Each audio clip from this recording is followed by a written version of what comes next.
Hello friends, welcome to our YouTube channel scjob.in। আজকের ভিডিওতে আমি কথা বলবো Kalyani university BA first semester political science minor NEP long question suggestion 2026 নিয়ে।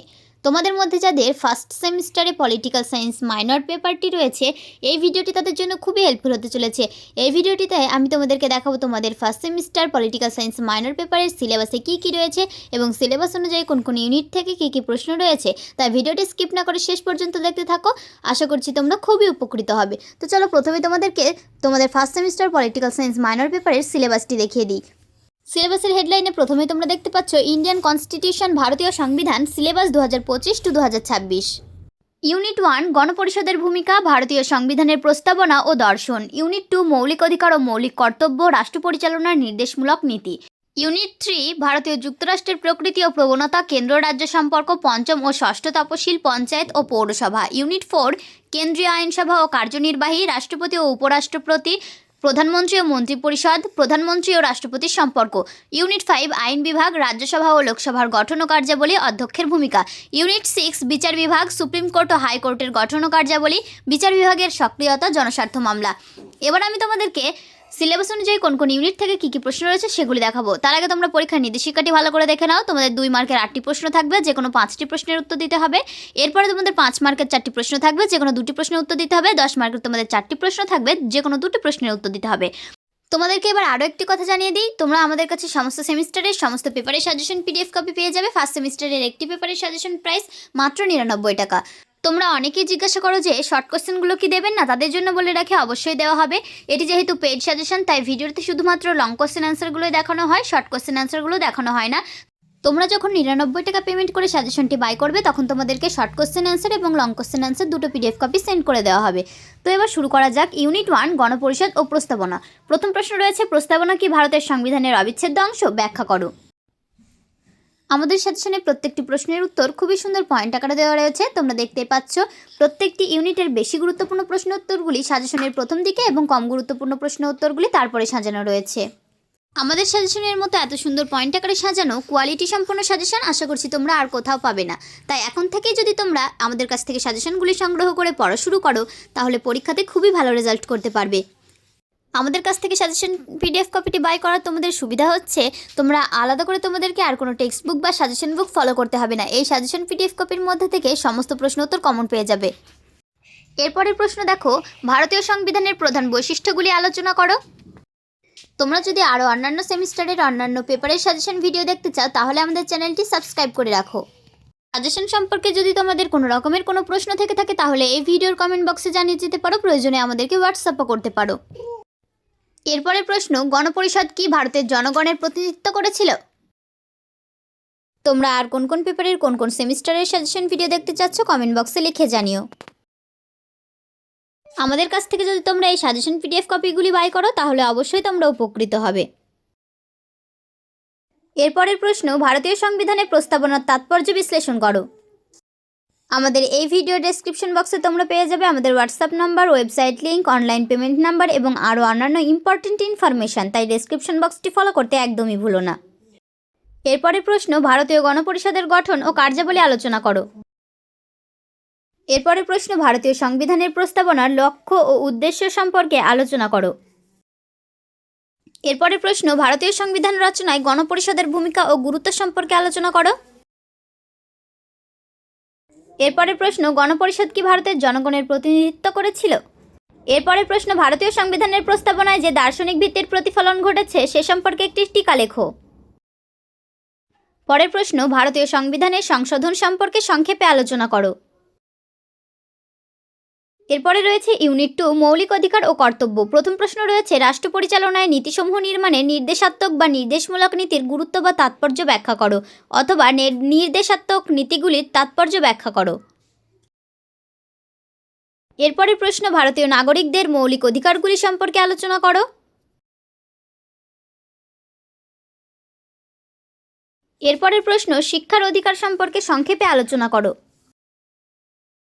এরপরের প্রশ্ন, অধিকার ও কর্তব্যের মধ্যে সম্পর্ক আলোচনা করো। ভারতীয় নাগরিকদের মৌলিক কর্তব্যগুলি কী কী, অথবা ভারতীয় সংবিধানে বর্ণিত মৌলিক কর্তব্যের উপর একটি টিকা লেখো। পরের প্রশ্ন, মৌলিক অধিকার ও নির্দেশমূলক নীতির মধ্যে পার্থক্য লেখো। এরপরের প্রশ্ন, ভারতের সংবিধানে সংরক্ষিত সাংবিধানিক প্রতিবিধানের অধিকার ব্যাখ্যা করো। এরপরের প্রশ্ন, ভারতীয় সংবিধানের 19 নম্বর ধারায় সুরক্ষিত স্বাধীনতার অধিকারটি বিশ্লেষণ করো। পরের প্রশ্ন, ভারতীয় সংবিধানে উল্লেখিত সাংবিধানিক প্রতিবিধানের অধিকার সম্পর্কে একটি টিকা লেখো। পরের ইউনিট 3, ভারতীয় যুক্তরাষ্ট্রের প্রকৃতি। প্রথম প্রশ্ন রয়েছে, ভারতীয় যুক্তরাষ্ট্রের প্রকৃতি সম্পর্কে সার্কিয়া কমিশনের সুপারিশগুলি লেখো। পরের প্রশ্ন, কেন্দ্র ও রাজ্যের মধ্যে আইন সংক্রান্ত ক্ষমতা বন্টনের উপর একটি সংক্ষিপ্ত আলোচনা করো।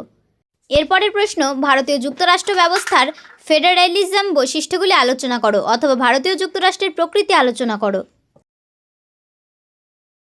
এরপরের প্রশ্ন, সংবিধানের 5ম তপশিলে উল্লিখিত তপশিলি অঞ্চল এবং 6ষ্ঠ তপশিলে উল্লিখিত তপশিলি উপজাতিদের প্রশাসন ও নিয়ন্ত্রণ সংক্রান্ত সাংবিধানিক ব্যবস্থা পর্যালোচনা করো। এরপরের প্রশ্ন, পৌরসভার গঠন ও কার্যাবলী আলোচনা করো।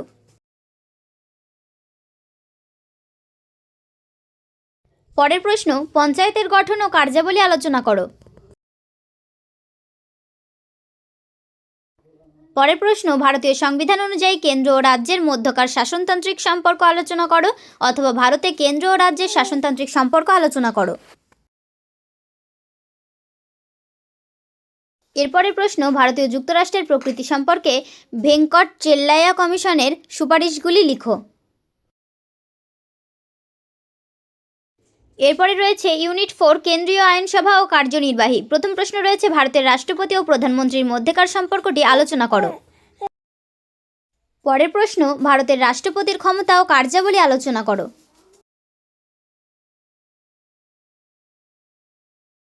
এরপরের প্রশ্ন, ভারতের প্রধানমন্ত্রীর ক্ষমতা ও কার্যাবলী আলোচনা করো। এরপরের প্রশ্ন রয়েছে, রাষ্ট্রপতি ও মন্ত্রী পরিষদের মধ্যে সম্পর্ক সম্পর্কে একটি সংক্ষিপ্ত সমালোচনামূলক মূল্যায়ন রচনা করো। এরপরের প্রশ্ন, ভারতের রাষ্ট্রপতির জরুরি অবস্থা সংক্রান্ত ক্ষমতাগুলি সম্পর্কে একটি সংক্ষিপ্ত টিকা লেখো। এরপরের প্রশ্ন, পার্লামেন্টের নেতা হিসাবে প্রধানমন্ত্রীর ভূমিকা লেখো। এরপরের প্রশ্ন, রাষ্ট্রপতির নির্বাচন ও অপসারণ পদ্ধতি সম্পর্কে আলোচনা করো, অথবা ভারতের রাষ্ট্রপতিকে কিভাবে নির্বাচিত করা হয়, অথবা ভারতের রাষ্ট্রপতিকে কিভাবে অপসারণ করা যায়। এরপরের ইউনিট 5, আইন বিভাগ, রাষ্ট্রসভা ও লোকসভার গঠন, কার্যাবলী এবং সভাপতির ভূমিকা। প্রথম প্রশ্ন রয়েছে, লোকসভার অধ্যক্ষ বা স্পিকারের ক্ষমতা ও কার্যাবলী সংক্ষেপে আলোচনা করো। এরপরের প্রশ্ন রয়েছে, ভারতীয় অঙ্গরাজ্যের রাজ্যপালের ক্ষমতা ও কার্যাবলী আলোচনা করো, অথবা ভারতীয় কোনো একটি রাজ্যের রাজ্যপালের ভূমিকা ও পদমর্যাদা আলোচনা করো, অথবা রাজ্যপালের শাসন সংক্রান্ত ক্ষমতা ও স্বেচ্ছাধীন ক্ষমতা সম্পর্কে আলোচনা করো। এরপরের প্রশ্ন, ভারতীয় অঙ্গরাজ্যের মুখ্যমন্ত্রীর ক্ষমতা ও কার্যাবলী আলোচনা করো, অথবা ভারতীয় অঙ্গরাজ্যের মুখ্যমন্ত্রীর ভূমিকা ও পদমর্যাদা আলোচনা করো। পরের প্রশ্ন, অর্থ বিলের সংজ্ঞা দাও, পার্লামেন্টে অর্থ বিল পাশের পদ্ধতি আলোচনা করো।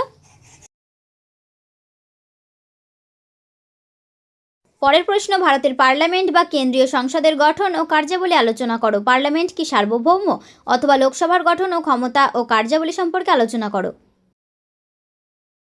পরের প্রশ্ন, ভারতের সংসদের বা পার্লামেন্টের দুই কক্ষের মধ্যে সম্পর্ক বিশ্লেষণ করো, অথবা লোকসভা ও রাজ্যসভার মধ্যে সাংবিধানিক সম্পর্ক সংক্ষেপে আলোচনা করো। পরের প্রশ্ন, বিল কি, পার্লামেন্টে সাধারণ বিল পাশের পদ্ধতি আলোচনা করো।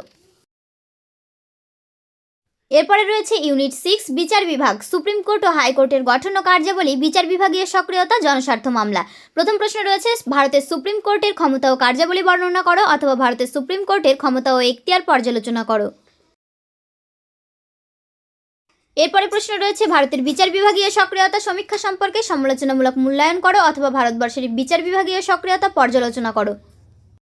এরপরে প্রশ্ন রয়েছে, ভারতীয় সংবিধানের অভিভাবক রূপে ভারতের সুপ্রিম কোর্টের ভূমিকার উপর একটি সংক্ষিপ্ত টিকা লেখো। এরপরে প্রশ্ন রয়েছে, ভারতের হাইকোর্টের ক্ষমতা ও কার্যাবলী বর্ণনা করো।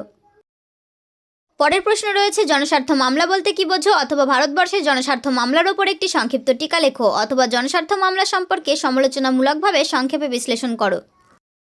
এরপরের প্রশ্ন, ভারতের বিচার বিভাগের স্বাধীনতা ও নিরপেক্ষতা রক্ষার জন্য কী কী ব্যবস্থা গ্রহণ করা হয়েছে।